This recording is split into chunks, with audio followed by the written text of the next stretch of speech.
Okay, so ಇನ್ನು final ಆಗಿ big boss ಬಗ್ಗೆ ಕೇಳೋದಾದ್ರೆ ಈ ಸೀಸನ್ ನಲ್ಲಿ ಟಾಪ್ 5 ಕಂಟೆಸ್ಟೆಂಟ್ಸ್ ಯಾರಿರ್ತಾರೆ ಅಂಡ್ ಯಾರು ಗೆಲ್ತಾರೆ? ಟಾಪ್ ಫೈಲಿ ನನಗೆ ಡೆಫಿನೆಟ್ ಆಗಿ ಸಂಗೀತ ಇರ್ತಾರಂತ ಅನ್ಸತ್ತೆ ಒಬ್ರು. ಸೆಕೆಂಡ್ ಆಗಿ ನನಗೆ ಅನ್ಸುತ್ತೆ ತನೀಶ್ ಅವರು ಕೂಡ ಇರ್ತಾರಂತ. ಸುಮ್ಮನೆ ಸ್ಮಾರ್ಟಾಗಿ ಆಡ್ತಾ ಇದ್ದಾರೆ, ಇರ್ಬೋದು. ಕಾರ್ತಿಕ್ ಅವರು ಇರ್ತಾರೆ ಅನ್ಸತ್ತೆ. ಅದ್ರ ಜೊತೆಗೆ ಪ್ರತಾಪ್ ಅವರು ಹೇಳ್ದಂಗೆ ಅವರು ಟಾಪ್ ಫೈಯಲ್ಲಿ ಒಬ್ಬರು. ಫಿಫ್ತ್ ಪ್ಲೇಸ್ಗೆ ಬಂದುಬಿಟ್ಟು ನನಗೆ ಆ್ಯಕ್ಚುಲಿ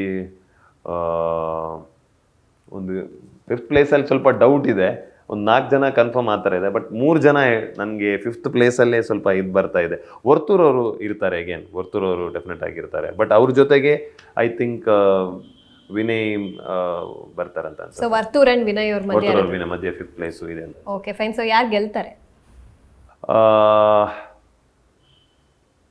ನನ್ನ ಪ್ರಕಾರ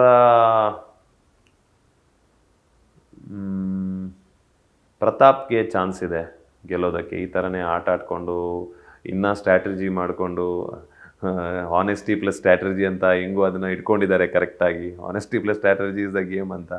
ಸೊ ಅವರು ವಿನ್ ಆಗುವಂಥ ಒಂದು ಚಾನ್ಸಸ್ ಇದೆ. ಅದ್ರ ಜೊತೆಗೆ ಸಂಗೀತ ಅವ್ರಿಗೂ ಚಾನ್ಸಸ್ ಇದೆ. ಓಕೆ.